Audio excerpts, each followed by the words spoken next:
Number 19. According to the CIP rule, which of the following gives the correct order of the priority? तो CIP rule के according बताना है priority order क्या होगा। तो सबसे पहले इसमें है acidic acid, it is acidic acid.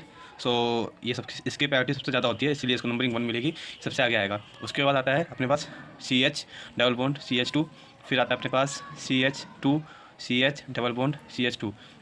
इन दोनों में कंपेयर करें तो किसको पहले मिलेगी प्रायोरिटी, वो देखते हैं। तो इसमें क्या है, अगर मैं देखूं तो अगर मैं इस डबल बॉन्ड को हटाऊं तो हटाने को हम बोलते हैं फेंटन एटम, ठीक है।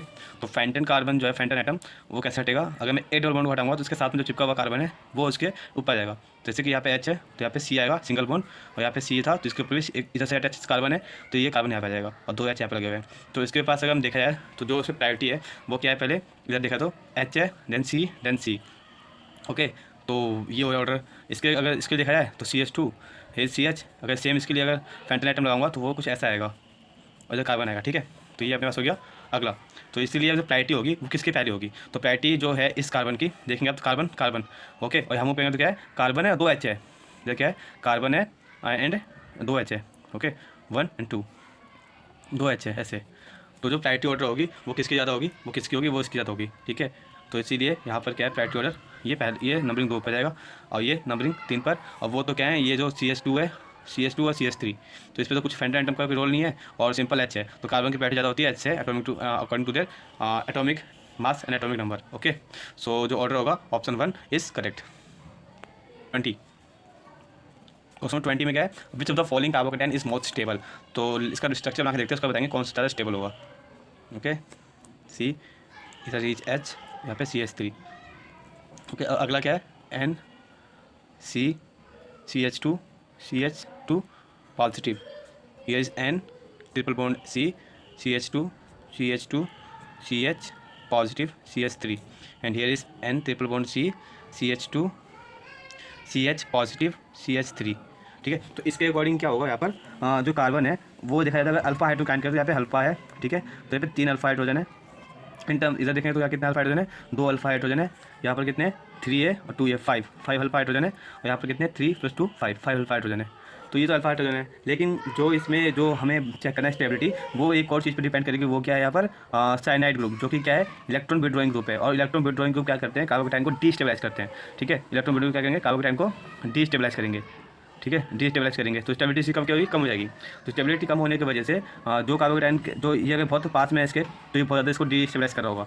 ये इसके थोड़ा सा दूर है, ये 1 नंबर पे, और यहाँ पे जो कार्बोकेटाइन कितने इलेक्ट्रोमोटिव ग्रुप से, और 2 नंबर पे है। यहाँ पे कितने नंबर पे है, इसमें 1 2 3 नंबर पे, और यहाँ पे 1 2, ठीक है, यहाँ पे 2 नंबर पे है। तो जो सबसे ज़्यादा होगा वो थोड़ा कम विड्रॉ करेगा इलेक्ट्रॉन, तो थोड़ा सा इसकी स्टेबिलिटी बनी रहेगी। तो इसलिए ऑप्शन 3 इज़ करेक्ट, क्योंकि यहाँ पे इलेक्ट्रॉन विड्रॉइंग ग्रुप से कार्बोकेटाइन थोड़ा दूर बन रहा है, इसलिए थोड़ा सा ये थोड़ा सा स्टेबल होगा among the given option, okay. Number 21, it says which of the following statement about Friedel Crafts alkylation reaction is false. तो इसमें से कौन सा स्टेटमेंट फिडरक्राफ्ट अल्काइलेशन के लिए क्या होगा, फॉल्स होगा। तो फिडरक्राफ्ट रिएक्शन जो होते हैं वो 2 तरह के होते हैं, एक होता है फिडरक्राफ्ट अल्काइलेशन, ओके, और एक होता है फिडरक्राफ्ट एसिलेशन, ठीक है, एसिलेशन।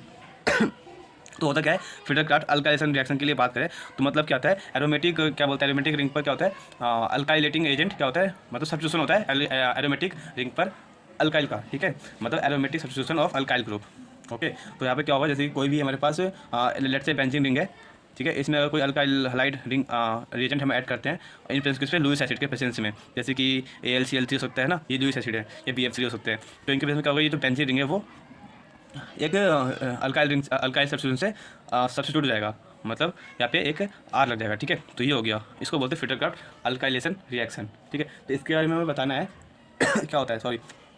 तो फिडरक्राफ्ट अल्काइलेशन रिएक्शन में क्या होगा, लेट्स से पहला स्टेप अगर पढ़ते हैं स्टेटमेंट, तो substitution of first alkyl group activate the ring toward further substitution, ठीक है। मतलब क्या है कि इसने बोला कि अगर एक अल्काइल ग्रुप का सब्स्टिट्यूशन करते हैं तो जो दूसरा अगर ऐसे करते रहेंगे, जो सब्स्टिट्यूशन अटैच हो रहे हैं उस रिंग के साथ, वो एक्टिवेट करेंगे रिंग को फर्दर सब्स्टिट्यूशन के लिए, ठीक है। थोड़ा सा स्टेटमेंट इसको छोड़ते हुए आगे बढ़ते हैं। स्टेटमेंट 2 को अगर देखें तो स्टेटमेंट 2 में क्या बोल रहा है इसने, aromatic amine do not undergo Friedel Crafts alkylation. तो ये सही बात है, क्योंकि अगर एरोमेटिक अमाइन लेट से ये एरोमेटिक अमाइन एक तरह का, इसको बोलते हैं एनिलीन, लेट से एक एरोमेटिक अमाइन है, ठीक है। अगर ये अंडरगो फिडरक्राफ्ट अल्काइलेशन जाता है तो क्या होता है इसके अंदर, लेट से कोई AlCl3 लुइस एसिड है, ठीक है।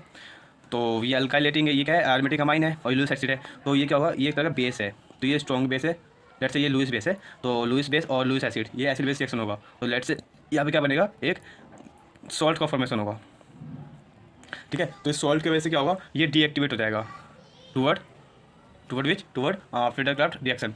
ओके, देयरफॉर ये स्टेटमेंट ठीक है। स्टेटमेंट 3 की बात करें तो स्टेटमेंट 3 में क्या है, aromatic compound with electron withdrawing group do not undergo Friedel Crafts alkylation. That means aromatic combine electron अगर उसके साथ इलेक्ट्रॉन विड्रॉइंग ग्रुप लगे हैं तो वो फ्रीडरक्राफ्ट अल्काइलेशन की तरफ नहीं जाते। तो ये स्टेटमेंट भी ठीक है। क्यों? क्योंकि अगर मान लीजिए आपको इलेक्ट्रॉन विड्रॉइंग ग्रुप लगा है, लेट्स से NO2 लगा है, तो ये क्या करेगा, लुईस एसिड की वजह में ये इलेक्ट्रॉन विड्रॉइंग है, इस रिंग को क्या करेगा, इस रिंग को डीएक्टिवेट करेगा, मतलब इलेक्ट्रॉन डेफिनेट बनाएगा। और इलेक्ट्रॉन डेफिनेट होगा तो जो यहाँ पे अल्काइल जो अलाइड है, जो अल्काइल जो रिएजेंट है, वो इसको अटैक नहीं करेगा क्योंकि इसको चाहिए इलेक्ट्रॉन रिच, है ना। तो इसीलिए इसको ये डीएक्टिवेट करेगा और इलेक्ट्रॉन विड्रॉइंग ग्रुप, और इसकी रिएक्शन इस पर नहीं होगी, तो फ्रीडरक्राफ्ट रिएक्शन हमें नहीं मिलेगा, ठीक है। तो ये भी सही है। स्टेटमेंट 4 की बात करें तो उसमें क्या है, Friedel Crafts alkylation is limited to aryl halides only. हाँ, तो फ्रीडरक्राफ्ट ये भी स्टेटमेंट ठीक है, क्योंकि फ्रीडरक्राफ्ट रिएक्शन कुछ ही अल्काइल हैलाइड के लिए लिमिटेड होती है। हर अल्काइल हैलाइड इस पर रिंग पर अटैक नहीं हो सकता, ठीक है। हर सबका एक एक हैलाइड का क्या बोलते हैं, कुछ लिमिटेशन है इसकी, ये एक लिमिटेशन है फ्रीडरक्राफ्ट अल्काइलेशन की कि ये अराइल हैलाइड के लिए, कुछ अराइल हैलाइड के लिए लिमिटेड होता है, ठीक है। हर तरह का अराइल हैलाइड इसके ऊपर फ्रीडरक्राफ्ट रिएक्शन नहीं शो करेगा। ओके, तो स्टेटमेंट 1 जो है वो क्या है, उसमें अगर सब्स्टिट्यूशन करे किसी एक पे, लेट से यहाँ पे मैंने एक R' वो किया, R सब्स्टिट्यूशन किया बाई फ्रीडरक्राफ्ट अल्काइलेशन, तो क्या होगा, अगला जो फ्रीडरक्राफ्ट अल्काइलेशन होगा इस रिंग पे, लेट्स से अगर ये तो यहाँ पे R होगा, फिर अगले में R आएगा, तो इससे क्या होगा, ये एक बल्कीनेस बढ़ेगा इसका, ठीक है। लेट्स से अगर कोई मिथाइल ग्रुप होता है, टर्सरी बुटाइल ग्रुप, तो कुछ इस तरह का होता, तो इससे बल्कीनेस बढ़ेगा। बल्कीनेस बढ़ने की वजह से क्या होगा, ये रिंग को क्या करेगा, डीएक्टिवेट करेगा, ठीक है, रिंग को फर्दर सब्स्टिट्यूशन करने से और रोकेगा। Therefore statement 1 is false, that substitution of first alkyl group activate the ring not. अगर मॉड ये एक तरह स्टेरिक हिंट क्रिएट करेगा, इसलिए ये डीएक्टिवेट कर सकता है रिंग को for further substitution. Question number 22, it says which of the following gives the correct order of basicity of nucleophiles. तो हमें न्यूक्लियोफिलिसिटी बतानी है तरह से, तो कैसे हो सकता है, तो इसमें क्या है, CH3COO नेगेटिव। तो न्यूक्लियोफिलिसिटी होती क्या है, न्यूक्लियोफिलिसिटी, ठीक है, वो डिपेंड करता है किसके ऊपर, कि डोनर एबिलिटी किसकी है, डोनर एबिलिटी कितनी है, ठीक है, न्यूक्लियस इस डोनर एबिलिटी ऑफ इलेक्ट्रॉन, ठीक है, या फिर आप कह सकते हैं कि डेंसिटी ऑफ इलेक्ट्रॉन, ठीक है। और इस केस में है क्या कि सभी जो डोनर एबिलिटी हैं, जो डोनर एटम, वो क्या है, ऑक्सीजन है। जब डोनर एटम सेम होंगे, जब डोनर एटम सेम होते हैं, तो उस केस में जो ये बेसिसिटी वो अप्रोक्सीमेट इक्वल होती है किसके, न्यूक्लियोफिलिसिटी के। देयरफॉर इसमें अगर बात करें इस नेगेटिव चार्ज की एसिटेट आयन पे, तो ये सर डीलोकलाइज है, तो कहने कि ये यहाँ पे लैक है इलेक्ट्रॉन का डोनेट करने के लिए। अगर बात करूँ मैं OH नेगेटिव की, तो इसमें क्या है, ये OH है, ये इसके पास ये इस पर डेंसिटी ज़्यादा इलेक्ट्रॉन की, ठीक है। और मिथनॉल के केस में क्या है, और नेगेटिव, ठीक है। तो इसमें क्या इलेक्ट्रॉन डोनेटिंग है, तो इलेक्ट्रॉन देगा इसको, तो इसकी डोनेटिविटी और बढ़ेगी, ठीक है। देयरफॉर इसका सबसे ज़्यादा बेसिसिटी शो करेगा, मतलब न्यूक्लियोफिलिसिटी सबसे ज़्यादा इसकी होगी। तो OCH3 सबसे आगे आएगा, फिर देन OH, और फिर देन CH3CO नेगेटिव, ठीक है। Therefore option 3 is right. Question number 23, तो it says the major product form in the following reaction is, तो CH3CO C2H5 plus NH2OH in presence of acidic condition, let's say HCl दे हुआ है, ठीक है। तो it is a kind of, मैं आ देता हूँ, it is a kind of Beckmann rearrangement reaction, ठीक है। तो इसमें होता क्या है बैकमैन रीअरेंजमेंट रिएक्शन में, कि जो यहाँ पर लेट्स से कोई भी अमाइड कीटोन ग्रुप है, तो वो कन्वर्ट होता है किसमें, ऑक्साइड में। मतलब जो भी कोई लेट्स से ये कीटोन ग्रुप है अपने पास, तो ये क्या करेगा, एक ऑक्साइड बनाएगा, और वो ऑक्साइड क्या होगा, फर्दर क्रिएट होगा किसमें, अमाइड में, ठीक है। ये बैकमैन रिएक्शन में होता है। अब ऑक्साइड जो होता है वो कुछ इस तरह का होता है, डबल बॉन्ड N, यहाँ पे OH, ठीक है, ये ऑक्साइड का स्ट्रक्चर है, let's it is called oxide, ठीक है। तो अब इसमें रिएक्शन मैकेनिज्म के थ्रू देखते हैं अपना आंसर क्या आएगा। तो CH3 C double bond O C2H5, ठीक है। अब ये एसिडिक कंडीशन में क्या होगा, जो ये H है वो प्रोटोनेट हो जाएगा, ठीक है। अब जो ये H है वो प्रोटोनेट होने के बाद, लेट्स से कि जो यहाँ पे H था वो प्रोटोनेट हुआ, ठीक है, और प्रोटोनेट होने के बाद यहाँ पर अपने पास बनेगा ये H ऐसे लीव होगा, ठीक है।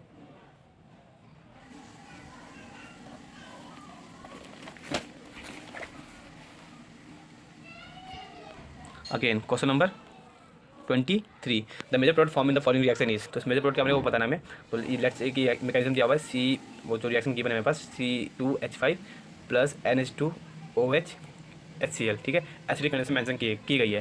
So it is a kind of Beckmann rearrangement reaction, according to which इसमें होता क्या है उसकी वजह से, कि जो ऑक्साइड होता है ना अपने पास, वो कन्वर्ट ऑक्साइम बनता है इसमें, और वो कन्वर्ट होता है किसमें, फर्दर अमाइड में कन्वर्ट होता है। That is oxime, let's say ये वाला, ठीक है, ये ऑक्साइम हो गया अपने पास, ये कन्वर्ट होगा किसमें, अमाइड में, CONH में, ठीक है। ये अपने पास ये इसका एक बैकमैन अरेंजमेंट का कुछ वो होते हैं, पॉइंट्स होते हैं, ठीक है। मैकेनिज्म देखेंगे तो मैकेनिज्म सिंपल है, कुछ नहीं है, तो CH3 C C2H5, ठीक है, NH2OH, HCl के प्रिंस में क्या होगा, ये वाटर ऐसे पोटेंट होगा, ठीक है, फिर यहाँ से लीव होगा, ये NH2 का लोन पे इसे अटैक करेगा यहाँ पर, ठीक है, और अटैक करने के बाद ये बस सिंपली यहाँ पे लॉस ऑफ वाटर होगा, ठीक है, तो -H2O निकलेगा और हमें मिलेगा क्या बोलते हैं, CH3 C double bond N, यहाँ पे OH। अब जो यहाँ पे एसिडिक कंडीशन मेंशन की गई थी वो इस OH का ने इसको ले लिया, प्रोटेक्ट कर दिया, और फिर अपने पास मिलेगा CH3, यहाँ पे C2H5 भी है, ओके। तो अभी और CH3 C2H5, और यहाँ पे क्या है, डबल बॉन्ड NOH2 पॉजिटिव, ठीक है। अब क्या होगा इसमें, ये OH2 ऐसे लीव हो जाएगा, अपने पास मिलेगा CH3 C2H5 double bond N positive. अभी N पॉजिटिव स्टेबल नहीं है, नाइट्रोजन के ऊपर इलेक्ट्रोनेगेटिव ग्रुप है, देयरफॉर ये क्या करेगा, एक टाइप को मतलब क्या बोलते हैं इसको, माइग्रेशन करेगा, ठीक है, अपने आप को टेस्ट करने के लिए। लेट्स ये अल्फा, ये बीटा तो यहाँ पे क्या आएगा, ये बीटा ग्रुप होगा जिस पे माइग्रेट हो जाएगा, ठीक है, तो अपने को मिलेगा ये CH3 ना। अब यहाँ पे ये पॉजिटिव चार्ज है, वाटर इसमें अभी भी प्रेजेंस है क्योंकि वाटर लीव हुआ था, तो वो इसको अच्छे से अटैक कर सकता है इलेक्ट्रोफिलिक सेंटर मारकर, ठीक है। तो यहाँ बनेगा CH3 C, यहाँ पे लेट्स से OH इस तरह में एक्सपेंड करके, इसने लोन पे ने इलेक्ट्रॉन दिया इसलिए पॉजिटिव आएगा, यहाँ पे NC2H5, ओके, और ये डबल बॉन्ड था यहाँ पर। अब क्या होगा इसमें, जो वाटर है वो इस जो ये OH है यहाँ से अपने आप को न्यूट्रलाइज करेगा एक H+ देकर, ठीक है, ले लेगा इससे, तो CH3 यहाँ पे आएगा COH डबल बॉन्ड NC2H5, ठीक है। अब ये C2H5 जो यहाँ पर आया, ठीक है, अपने मान लीजिए कि एक तरह से ये अपना प्रोडक्ट है, लेकिन अभी भी एसिडिक कंडीशन मेंशन की गई है, देखो इसमें टोटोमेरिज्म हो सकता है, तो टोटोमेरिज्म है वो इसमें हो सकता है, ठीक है। तो उसके जो प्रोडक्ट बनेगा क्या बनेगा हमारे पास, CH3 C, जैसे यहाँ पे H मैं लिख रहा हूँ, तो ये H ऐसे माइग्रेट करेगा, ये ऐसे माइग्रेट करेगा, नाइट्रोजन प्लम पे स्टेबल होते हैं, ठीक है। तो यहाँ पे आएगा ये double bond O N C2H5, और जो यहाँ से H निकला था वो H इसको यहाँ पे अटैच कर देगा, ठीक है। तो ये अपने बनेगा प्रोडक्ट, मेजर प्रोडक्ट। तो चलिए फाइंड करते हैं कौन सा ऑप्शन मोस्ट अप्रोप्रिएट है। तो ऑप्शन नंबर जो 1 है उसमें क्या है, CH3 है, ओके, बट यहाँ पे क्या है, CH3 माइग्रेट कर गया है ऑप्शन 1 में, जो कि करेक्ट नहीं है, ठीक है। ऑप्शन 2 में क्या है, CH3 है C, और यहाँ पे NH और पहले आ गया है, ठीक है, जो कि वो भी करेक्ट नहीं है, ठीक है। और ऑप्शन 3 में क्या है, CH3 NOH CH2H CH2 CH6H5, या C6H5 कैसा आ गया, आई डोंट नो कि यहाँ पे C6H5 कैसे है, I think there is a misprinting और there is a mistake in this question, okay. So okay, तो आप समझ गए मैकेनिज्म किस तरह से है, तो आप मैकेनिज्म देख लीजिएगा, इसके अकॉर्डिंग जो आपको मोस्ट अप्रोप्रिएट लगे वो आप इसमें से चूज़ कर सकते हैं, बट इसमें अभी ऑप्शन जो है वो उस अकॉर्डिंग दिया नहीं है, यहाँ पे कुछ मिस प्रिंटिंग है मेरे अकॉर्डिंग, ठीक है। बाकी अगर आपको इसका आंसर पता है तो let me know in the comment section. 24, तो it says which are chiral compound from 1 to 4 given below. 1 to 4 में जो हमें कंपाउंड दिए गए हैं वो कौन से, उनमें से कौन से कायरल है। तो सबसे पहला जो इसमें ऑप्शन है वो है टार्टेरिक एसिड का एग्जाम्पल है, टार्टेरिक एसिड का एक एग्जांपल है, जिसमें कि हमें 2 एनर्जी में मिलते हैं, एक प्लस में और एक माइनस में, ठीक है, ये 2 मिलते हैं। तो ये क्या है, एक ऑप्टिकली एक्टिव कंपाउंड होता है, ठीक है, तो इसलिए ये ऑप्टिकली एक्टिव है। सेकंड जो है उसमें क्या है, एक Cl डैश पे है, ठीक है, और एक Cl हमारे पास कहाँ पर है, अबव द प्लेन है। तो अगर मैं प्लेन ऑफ मिरर एक मतलब एक प्लेन ऑफ सिमेट्री डालता हूँ उसके ऊपर, तो ये आपस में रिफ्लेक्ट नहीं करेंगे, क्यों, क्योंकि एक बैक के साइड है और एक फ्रंट के साइड, तो इसमें भी पीओ नहीं है, देयरफॉर ये मॉलिक्यूल क्या है, कायरल है।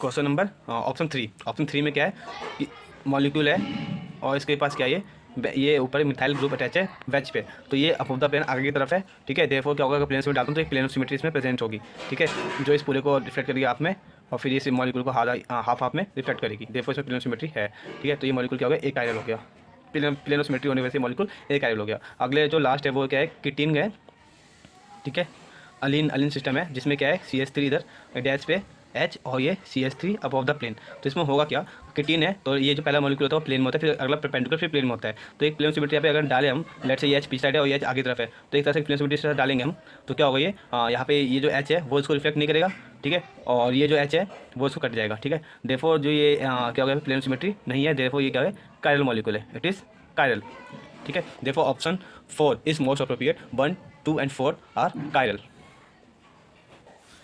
Question number 25, it says which of the following compound is aromatic. तो कौन से इनमें से एरोमेटिक है, तो एरोमेटिक के लिए क्या है, जो सारे कार्बन वो sp2 हाइब्रिड होना चाहिए, मॉलिक्यूल जो है वो प्लेनर होना चाहिए, और डी लोकलाइज ऑफ इलेक्ट्रॉन होना चाहिए, पाई इलेक्ट्रॉन का डी लोकलाइजेशन होता है, ठीक है, डी लोकलाइजेशन होना चाहिए किसका, इलेक्ट्रॉन का, ये कुछ पॉइंट्स हमें याद होना चाहिए और हक्कल रूल को फॉलो करना चाहिए, मतलब 4n+2 रूल को फॉलो करना चाहिए। ठीक है, अब जो पहला कंपाउंड दिया वो एक तरह का है, वो एक थाइमिन टाइप का ग्रुप है। ठीक है, जिसमें क्या है कि ये एक एरोमेटिक कंपाउंड होते हैं। तो इसलिए यहाँ पे देख सकते हैं ये जो ऑप्शन 1 है वो मतलब ऑप्शन नहीं 1 नहीं, जो पॉइंट 1 है अपने पास वो एक एरोमेटिक कंपाउंड है। ठीक है, तो 1 जो सब में है, ऑप्शन 1 में भी 1 है, ऑप्शन 2 में 1 नहीं है, तो 2 तो ऐसे एलिमेंट हो गया, ऑप्शन 3 और 4 बचा। ठीक है, अब ऑप्शन 2 की बात करें, जिसमें ऑप्शन 2 नहीं, अब जो इसमें कंपाउंड 2 है उसमें क्या है कि ये इसमें बीच में आप देख सकते हैं कि जो N है यहाँ पर और इस N के बीच में क्या है, sp3 एक हाइब्रिडाइज कार्बन आइटम है और ये N भी हाइब्रिडाइज sp3 है।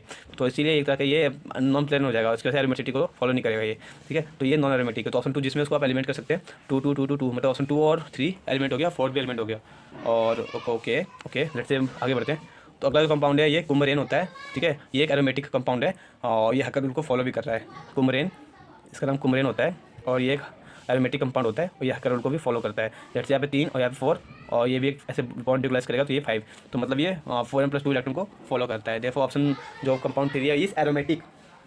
नाउ इसमें क्या है कि थोड़ा सा ऑप्शन में लग रहा है कि कुछ मिसप्रिंट या फिर कुछ एरर है इसमें। ओके, तो मेरे अकॉर्डिंग तो ऑप्शन 4 इज़ मोस्ट अप्रोप्रिएट, क्योंकि 1 और 3 तो एरोमेटिक है, ये तो हम श्योर है। Option 2 is non aromatic but it is still in given in option 4, देखो ऑप्शन 4 इज़ राइट। अगर कोई गलती है तो आप इसको मुझे कमेंट सेक्शन में बताएं। Okay okay, question number 26।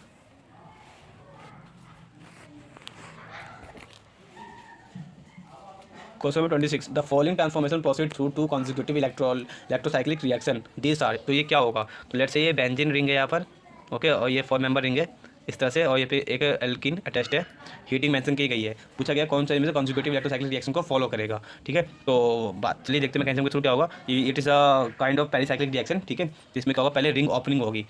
ठीक है, तो रिंग ओपनिंग हीट के बेस में होगी। तो लेट्स से ये इलेक्ट्रॉन इधर शिफ्ट होगा, ये बॉन्ड इधर शिफ्ट होगा। ठीक है, तो हमें कुछ ऐसा मिलेगा, ये इधर ऐसा डबल बॉन्ड, एक कार्बन, ठीक है, दूसरा कार्बन ये, दूसरा, फिर तीसरे पे ऐसा। ठीक है, अब अगला क्या है इसमें, ये ऐसा कुछ डबल बॉन्ड शिफ्ट होगा इधर। ठीक है, ये मिलेगा। अब इसको मैं ऐसे लिख सकता हूँ, इस तरह से मैं लिख सकता हूँ इसको। ठीक है, अब इसमें क्या है, अगला हीटिंग मेंशन की गई है। ठीक है, तो पहला क्या हुआ, 4 पाई इलेक्ट्रॉन शिफ्ट हुए ना, 1 1 2 3 4, तो 4 इलेक्ट्रॉन शिफ्ट हुए, तो 4 पाई इलेक्ट्रॉन शिफ्ट हुए हीटिंग के प्रेजेंस में। तो ये अपने पास क्या होता है, कॉन रोटरी होता है। कॉन रोटरी का मतलब क्या है, इसमें जो स्टीरियो है वो चेंज हो जाएगा। ठीक है, तो कौन रोटरी होगा। अगले में क्या है यहाँ पर, ये लेट से ये पेरिसाइक्लिक रिएक्शन शो करेगा और एक बेंजीन रिंग, मतलब ये नेपथलीन रिंग टाइप कुछ फॉर्म करेंगे। ठीक है, डबल मेंबर 2 6 मेंबर रिंग बनेंगे, एक एरोमेटिक हो जाएगा वापस से अपने को। और यहाँ पे क्या होगा, ये डबल बॉन्ड इधर शिफ्ट हुआ इधर, और ये इधर बॉन्ड बना इसके साथ, ये डबल बॉन्ड इधर शिफ्ट हुआ। ठीक है, तो अपने पास ये मिलेगा। तो इसमें क्या हुआ, यहाँ पर हीटिंग के प्रेजेंस में 6 पाई इलेक्ट्रॉन इन्वॉल्व थे, 1 2 3 4 5 6 पाई इलेक्ट्रॉन इन्वॉल्व थे। जब वो हीटिंग प्रेजेंस में 6 पाई क्या होता है, डिस रहता है, दैट मीन्स जो स्टीरियो है वो रिटेन रहती है। तो हमें चेक करना option 3। Okay, option 3 is most appropriate. Number 27, it says the major product form in the following reaction is. तो हमें कुछ ये कंपाउंड दिया गया है। ओके, कुछ इस तरह का हीटिंग के प्रेजेंस में। ठीक है, तो क्या होगा इसके अंदर, it is a kind of Claisen rearrangement, Claisen rearrangement का एक रिएक्शन है। तो गाइस मुझे लगता है इसमें कुछ प्रॉब्लम क्वेश्चन में, क्योंकि क्वेश्चन कुछ इस तरह का होना चाहिए था। लेट से कुछ ऐसा होता तो हम इसमें कुछ रीअरेंजमेंट कर सकते थे, लेकिन इसमें जैसे 3 2 1 1 2, लेट से यहाँ पे डबल बॉन्ड में अटैच के उधर इस तरह से, क्योंकि आप तो ऑलरेडी ऑक्यूपाइड है, ये 3, तो ये तरह का रीअरेंजमेंट होता है कुछ इस तरह से। तो हमें कुछ ऐसा मिलता है प्रोडक्ट। ओके, हमें मिलता है कुछ इस तरह का ये, हाँ, ये इधर यहाँ पे 3, यहाँ पे 3, यहाँ पे 2 और 2 पे 1 के पास बॉन्ड जाएगा और डबल बॉन्ड ओ, कुछ इस तरह का बनता है प्रोडक्ट। ठीक है, जो कि फर्दर इसमें रीअरेंजमेंट होगा 3 2 1 और 1 2 3। ठीक है, इस तरह कुछ रीअरेंजमेंट होगा। तो इस केस में क्या होगा, ये सिस्टम क्या होगा, एरोमेटाइज हो जाएगा, एरोमेटाइज होकर फिर ये हमें कुछ ऐसा मिलेगा। ठीक है, ओके, ये डबल बॉन्ड ओ इधर, और ये यहाँ पर शिफ्ट हो जाएगा ऐसे कुछ। ठीक है, 1 2 3 1 2 3 इस तरह से, और ये सिस्टम एडवर्टाइज हो जाएगा, ये डबल बॉन्ड ओ OH बन जाएगा। ठीक है, तो इस तरह से ये हमें प्रोडक्ट मिलता, बट इसमें कुछ प्रॉब्लम है। ठीक है, अकॉर्डिंग टू मी, अगर कुछ नहीं है तो आप अगर इसका आंसर जानते हैं तो please let me know in the comment section. 8, it says molar solubility of Ag2CaRO4 is 6.5 × 10⁻⁵, और वैल्यू केस भी पूछा गया आपसे। ठीक है, तो इसमें सिंपली जो हमें पास अगर Ag2CrO4 को ब्रेक करेंगे तो अपने पास मिलेगा ये Ag2 positive plus CrO4 2 negative. तो इसमें लेट से इसकी कंसर्न सॉल्युबिलिटी 2S रही होगी और इसकी S। ठीक है, तो Ksp क्या होगा अपने पास, product of this two consideration, therefore 2S the power square और इनटू में S, दैट मीन्स ये आएगा 4S² इंटू एस, तो ये अपने पास आएगा क्या 4s cube. Okay 4s cube. तो हमें KSP पूछा गया है, हमें सॉलिबिलिटी दी है कितनी, सॉलिबिलिटी हमें गिवन है, वो हमें दे रखी है कितनी, सॉलिबिलिटी 6.5 इंटू 10⁻⁻5 मोल पर लीटर। ठीक है, ये आप मोल पर डेसीमीटर क्यूब। तो इसके अकॉर्डिंग क्या होगा, जो 4 इंटू एस सॉलिबिलिटी 6.5 इंटू 10⁻⁻5, ठीक है, इसका मोलर का क्यूब। ठीक है, जब इसको मल्टीप्लाई करेंगे, ठीक है, तो मैं इसको मल्टीप्लाई करता हूँ आपके लिए।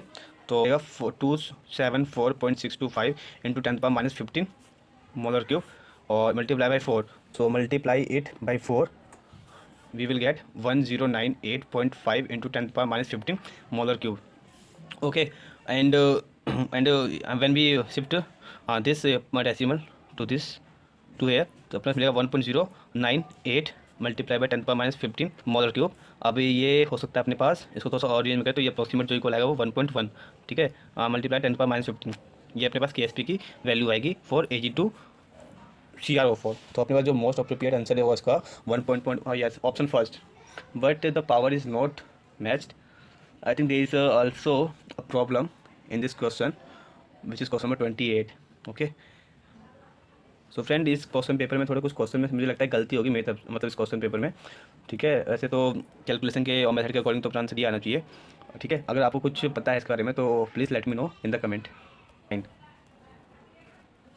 The combustion of 1 mole of glucose at constant volume and 298 kelvin liberates 2559 kilo joule of heat. तो एक सिंपली ग्लूकोज है, उसका कंबसन हमें शो किया हुआ है। ठीक है सॉरी, तो अपना 6O2 ऑफ गैस मिल रहा है and 6 mole of water release हो रहा है। ठीक है, all are in gaseous form, glucose in solid state. Okay, तो एंथैल्पी चेंज पूछा गया, delta H of this reaction क्या होगा। अपने पास गिवन क्या क्या है कि एन जो है वो 1 मोल ऑफ ग्लूकोज, ठीक है, और टेम्परेचर गिवन है अपने पास 298 केल्विन और जो हीट लेवल होता है, हीट दैट इज़ क्यू, ठीक है, at constant volume, that means ये क्या होगा, डेल्टा ई होगा। ठीक है, हम जानते हैं कि कॉन्स्टेंट वॉल्यूम पे जो क्यू भी होता है वो क्या होता है, डेल्टा यू के इक्वल होता है। ये अपने पास गिवन है 2559 किलो जूल। ठीक है, अब हमको सॉल्व करना है। तो डेल्टा एच के सिंपल फॉर्मुला होता है यहाँ पे, delta H equal to delta U plus delta N G R T. Delta N G क्या होता है, डेल्टा एन जी होता है change in number of moles of gas product and reactant molecule. तो गैसेस मॉलिक्यूल के लिए जो product में कितने हैं, 6 + 6 मतलब 6 मोल्स ऑफ CO2 गैस और 6 mole of H2O gas, minus कर देंगे कितने से, रिएक्टेंट में जो गैसेस मॉलिक्यूल्स हैं कौन से है, 6 मोल ऑफ O2। तो उसमें से ये आएगा 12 - 6 दैट इज 6। तो डेल्टा एन जी की वैल्यू कितनी आएगी, 6 multiply by R gas constant से जो कि क्या है 8.13 इंटू 10⁻³ मैं इसको रखता हूँ। डेल्टा यू में पता है 2559, ठीक है, सब किलो जूल में किलो जूल लिखते हैं इसको भी, plus delta N g 6 multiply by multi मतलब मोल और multiply by R 8.314 into 10⁻³ kilo joule, ठीक है, per kelvin per mole, multiply by temperature 298 kelvin. This kelvin से केल्विन कटेगा और यहाँ से क्या होगा, ये मोल से मोल कटेगा, तो अपना वैल्यू किसमें आएगी, किलो जूल में। ठीक है, so I am using calculator again. तो 2 से 8.314 मल्टीप्लाई इट भी बाई 298 एंड देन मल्टीप्लाई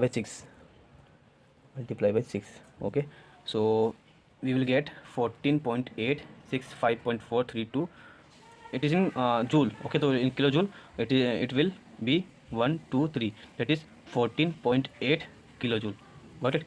और यहाँ पे 2559 किलो जूल, इनको मैं अब क्या कर दूंगा, ऐड कर दूंगा। वन चीज़ हमें इसमें ध्यान रखनी थी, क्या हीट लिबरेट हो रहा है, when ever is heat is liberated, अगर कहीं पे हीट निकल रहा है रिएक्शन में तो उसकी वैल्यू क्या होती है, नेगेटिव होती है, तो इसलिए आप ये नेगेटिव आएगी। ठीक है, इसे हमें ध्यान रखनी है। तो यहाँ से क्या होगा, ये तो 2559 माइनस कर दें कितना, 14.8, तो अपने पास ये वैल्यू आएगी माइनस में 2544.2 किलो जूल। ठीक है, ये अपने डेल्टा एच की वैल्यू आ गई ये। ठीक है, तो अपने पास जो ऑप्शन है ऑप्शन 3 इज़ करेक्ट। तो number 30 it says one of the plausible mechanism for the reaction. Okay, possible reaction जो मैकेनिज्म हो सकती है इस रिएक्शन के लिए वो हमें दी गई है। तो इसको हमें क्या है, ओवरऑल रेट ऑर्डर पता करना है एंड द रेट इक्वेशन, इसके लिए क्या होगा वो पता करना है। ठीक है, तो करते हैं इसको। इसमें क्या है कि हम ऐसे स्टडी स्टेट अप्रोक्सीमेशन यूज़ करेंगे ऐसे टू फाइंड क्या, रेट कॉन्स्टेंट, ठीक है, या फिर rate of order of the reaction, ये फाइंड करने की कोशिश करेंगे और ओवर ऑर्डर क्या होगा वो पता करेंगे। ठीक है, तो इसके अकॉर्डिंग अगर मैकेनिज्म को मैं लिखूँ, में से 2NO gives N2O2, let's say ये K1 में हो रहा है और ये K2 में हो रहा है। ठीक है, और ये क्या है, रैपिड है और इक्विलिब्रियम है, तो ये क्या है, मतलब फास्ट रिएक्शन दे रखी है। और अगला क्या है, N2O2 प्लस H2, ये हमें दे रहा है N2O प्लस H2O, ठीक है। ये स्लो स्टेप है, इसके लिए स्मॉल के और इसके लिए कैपिटल के मेंशन किया हुआ है ऑलरेडी, ठीक है। अब हमें क्या पता होता है इसमें कि जो स्लो रिएक्शन होती है, स्लो स्टेप होता है रिएक्शन में, स्लो स्टेप वो क्या होता है अपने पास, रेट डिटरमाइनिंग स्टेप होता है। देखो जो रेट होगा इसका वो हम लिख सकते हैं rate is equal to what, ये इसको ये स्मॉल के बोला गया है तो इस रेट कॉन्स्टेंट के मल्टीप्लाई में N2O2 H2, ये पे रेट कॉन्स्टेंट है। अब यहाँ पे N2O2 क्या है, ये अनस्टेबल है इसीलिए इस पर लगेगा स्टडी स्टेट अप्रोक्सीमेशन, ठीक है।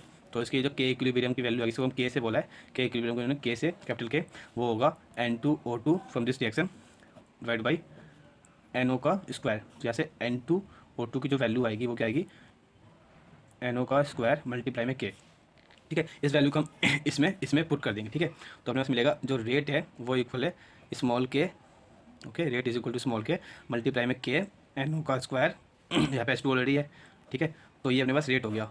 तो हमें जो ऑप्शन कौन सा, ओके, ऑप्शन थ्री देखेंगे तो उसमें क्या है, हाँ ठीक है, ऑप्शन 3 मैच कर रहा है। और ओवरऑल रेट क्या होगा, जब हमें रेट नहीं दिया हो, रिएक्शन का ऑर्डर ना दिया गया हो, तो हम मानते हैं कि वो जो रिएक्शन है वो जो देखिए एलिमेंट्री रिएक्शन है, ठीक है।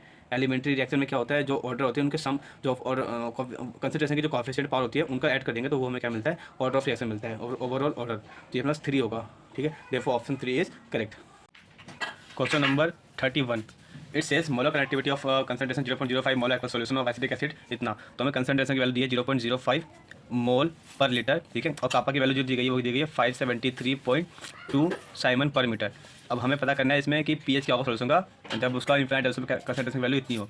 तो हम इसके पहले फाइंड करेंगे मोलर कंटेंस कितना होगा, जिससे हम अल्फा फाइंड कर सकें, क्योंकि अल्फा जो होता है वो हमारे पास होता है मोलर कंटेंस अपॉन इनफाइनाइट पर मोलर कंटेंस, ठीक है।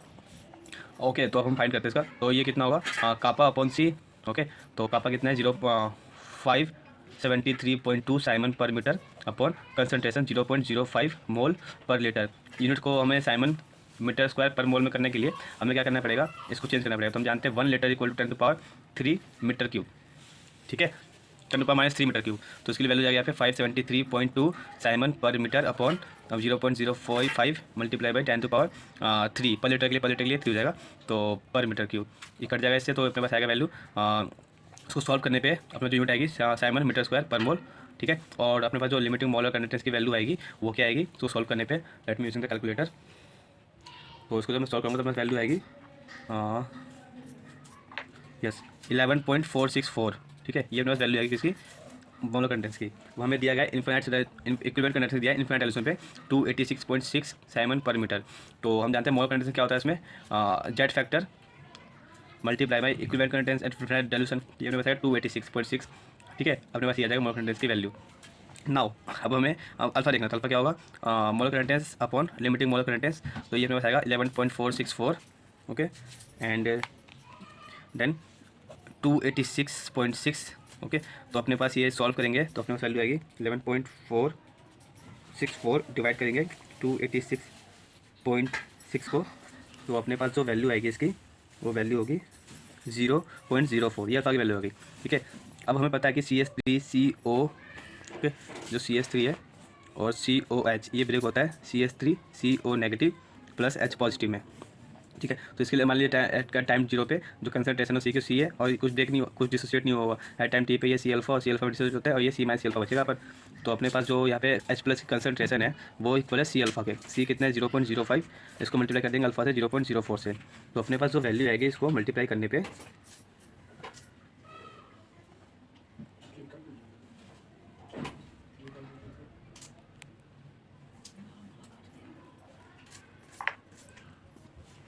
अपने पास जो वैल्यू आएगी इसको सॉल्व करने पे 0.05 और उसको मल्टीप्लाई करेंगे 0.04 से, तो अपने पास वैल्यू आएगी 0.002, ठीक है। ये अपने पास वैल्यू आएगी। अब हमें क्या करना, अब हमें सिंपली इसका ये हो गया H प्लस कंसंट्रेशन। हम जानते हैं पीएच क्या होता है हमारे पास, minus of log H plus ions. तो इसीलिए यहाँ पे minus of log H plus ions, इसका हम लॉग ले लेंगे 0.02 का, ठीक है। तो हमें क्या मिलेगा ये, इसका जब लॉग लेंगे आप तो आपको मिलेगा log of, let me use the calculator, okay, log of 0.0 और 0.2, okay. So we will get minus में 0.269, डेट मीन्स हम माइनस आ गया तो प्लस हो जाएगा, तो 2.69 ये आएगा विथ अप्रोक्सीमेट इक्वल टू 2.7, ठीक है। Therefore option 2 is correct, therefore option 2 is correct, ठीक है। जब P H equal to minus of log H plus होता है, तो एच प्लस के लिए हम एच प्लस का लॉग लेंगे, तो लॉग लेने के बाद इसकी वैल्यू जाएगी वो 2.69 आएगी माइनस में, और आगे माइनस है इसलिए पॉजिटिव हो जाएगा। ठीक है, तो पी एच की वैल्यू आएगी बस ये। Option 2 is correct. 2. It says the following four signals were obtained for the AB spin system in a molecule on an NMR instrument operating at 300 MHz. So इसमें क्या है कि 300 MHz पे एक मैग्नेटिक फील्ड पे एक NMR इंस्ट्रूमेंट को run किया जा रहा है, ऑपरेट किया जा रहा है, तो उसके कॉरस्पॉन्डिंग हमें ये पिक्स मिल रही है 2036 पे मिल रही है, फिर मिल रही है 2026 हर्ट्ज पे, फिर मिल रही है 2022 हर्ट्ज पे, और फिर मिल रही है 2012 पे।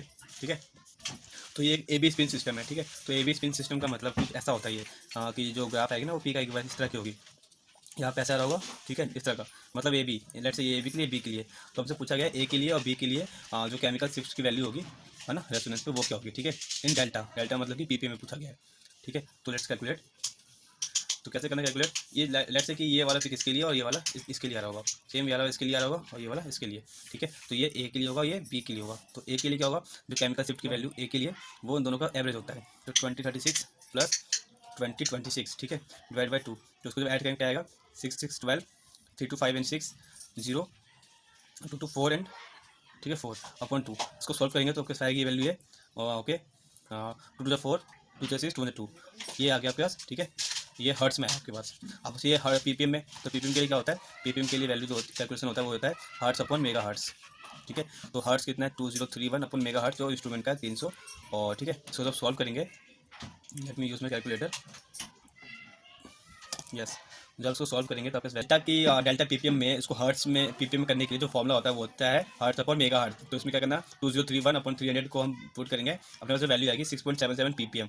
ठीक है, ये अपने पास वैल्यू आएगी किसकी, ए के लिए। और फॉर बी के लिए हम कैलकुलेट करें तो सेम प्रोसेस है। तो बी के लिए क्या होगा, हमें पहले इसके लिए करस्पॉन्डिंग केमिकल शिफ्ट की वैल्यू फाइंड करनी पड़ेगी, तो वो एवरेज होगा इन दोनों का एवरेज होगा। ठीक है, तो यहाँ पे 20222 प्लस 2012 अपॉन 2। ओके, तो हमें ये मिलेगा 224 okay 213 and 00 224. When we divide it by 2 then we will get 2 to the 4 2 1 2 2 7 14 22017 मिलेगा।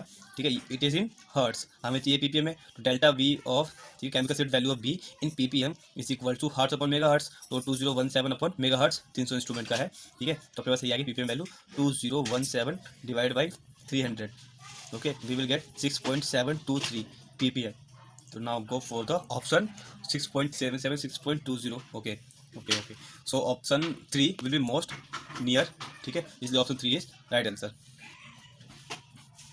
So option 3 is right answer. ये इसका मैथड था। हमने सिंपली क्या किया, हमने देखा तो ए के लिए क्या करना था सिंपल, बी के लिए हम इसका केमिकल शिफ्ट वैल्यू जो आई है हर्ट्स में उसको एवरेज ले लेंगे, तो वो केमिकल शिफ्ट होगा बी के लिए। ठीक है, मतलब देखो यहाँ पर, तो ये बी के लिए क्या करना है, इसका एवरेज, ये केमिकल शिफ्ट की वैल्यू अप्लाई करेगी, सेम ए के लिए यहाँ पर करेगी। ठीक है, डेल्टा ए और डेल्टा बी, तो हमने इन दोनों के पीपीएम हर्ट्स में पूछे गए थे कितने हर्ट्स में केमिकल शिफ्ट की वैल्यू होगी ए और बी की, तो उसको हमने इस तरह से कैलकुलेट किया। ठीक है, तो ऑप्शन 3 इज करेक्ट।